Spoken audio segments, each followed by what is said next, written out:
Let's talk about Clyde Edwards-Helaire.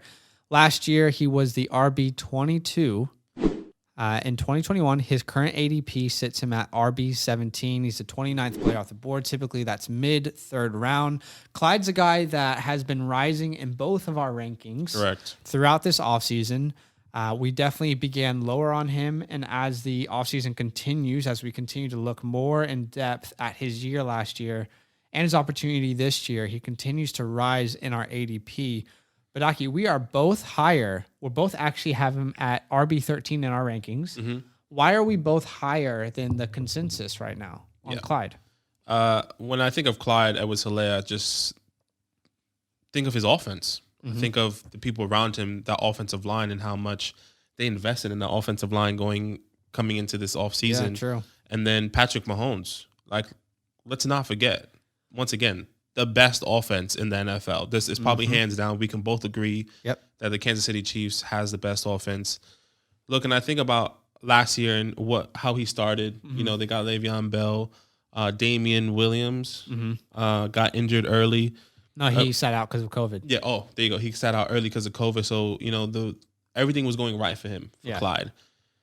I wasn't on that hype train early last year. So when I look into going into this year, it's all about opportunity. It's all about the offensive line. And I also went back into history thinking about Andy Reid. Yeah. Andy Reid, historically, in Philly and here in Kansas City, he has produced top 5 running backs in fantasy. Yeah. Top 5, top 10, almost every time, So I think of that, and I think of Clyde. Yeah. Clyde is going to be top 10, top 5 running back going into the 2021 season, in my opinion, even though we have him outside in the top 13. As we get closer to the season. Are you saying that that's the upside or guaranteed? Because if it's a guarantee, then your rankings should be different. Yeah, it's not guaranteed at the moment. I do personally believe as we get closer into the season, it's going to skyrocket. There's going to be points where, Clyde could go again in the first round for people in redrafts. Well, I don't think that Clyde's going to go anywhere near the first round. And I think the reason is because Clyde left a terrible taste in people's mouths last year. If you drafted him, you got him anywhere from pick 6 to pick 10, like of the first round, right? Mm-hmm. So you had to draft him in the first round. Now, he didn't return that value for you. But I think we're now coming to the point where we're going into 2021. Clyde's a name that people are a little bit lower on, and that's good for you. Mm-hmm. You should be able to trust Clyde Edwards-Helaire going into this year. Let's actually look at a couple numbers. Let's look at a couple trends with Clyde, okay? Clyde had a much better year than we actually realized. From weeks 1 to 11, Clyde was actually the RB10 in PPR scoring formats. Okay. More importantly, he was averaging 4 targets a game, which is great.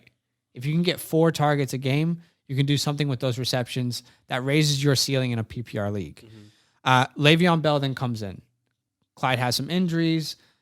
Now, everyone was put off by Le'Veon Bell. It was like, well, he's clearly going to get opportunity. Yeah, and I think if we could really sit down with Andy Reid and have an honest conversation and ask, Andy, do you regret signing Le'Veon Bell?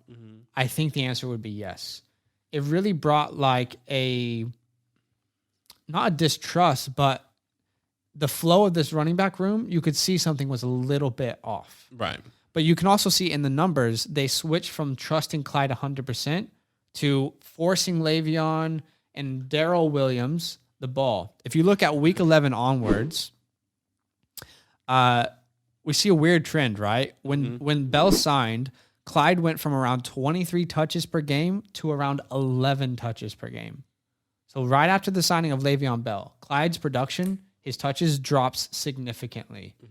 And I think that's because obviously they thought Bell was still talented. They thought he still had, something in his legs. But it's pretty clear to see that I think if we look back, they would admit that was a mistake. Yeah, and I also think about, that offensive line. They started to get hurt. They lost a couple guys as well due to injury. So like that all played a part into it because everyone was healthy.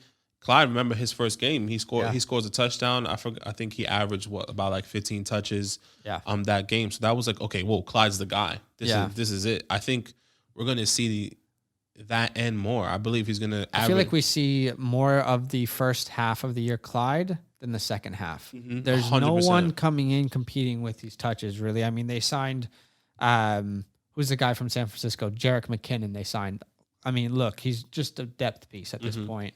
I don't feel like there's anyone on that roster that's really going to compete with touches for Clyde. Now, could they sign a veteran mid-year? Yeah, it could always happen, but I'm expecting them to trust him more. It takes time for a coaching staff to trust a running back, to give them the keys to the offense, if you will.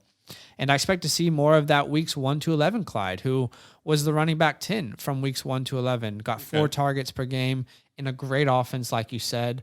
I'm super comfortable taking him over a lot of people. Like, for example, we're about to talk about J.K. Dobbins. Mm-hmm. We're both going to take Clyde over J.K. Dobbins, right? Correct. And that's just because of the offense that he's in. And obviously, you know, we're going to talk about J.K., but J.K. doesn't get as many targets as him either. Yeah, you're right. Like I said, I think he can still move up in my rankings. There's 2 guys above him right now that I can potentially move him above, and that's Joe Mixon and Austin Eckler in my personal rankings. Okay. Joe is 10, Austin is 11 for me, and then right in between those guys is Gibson and Clyde.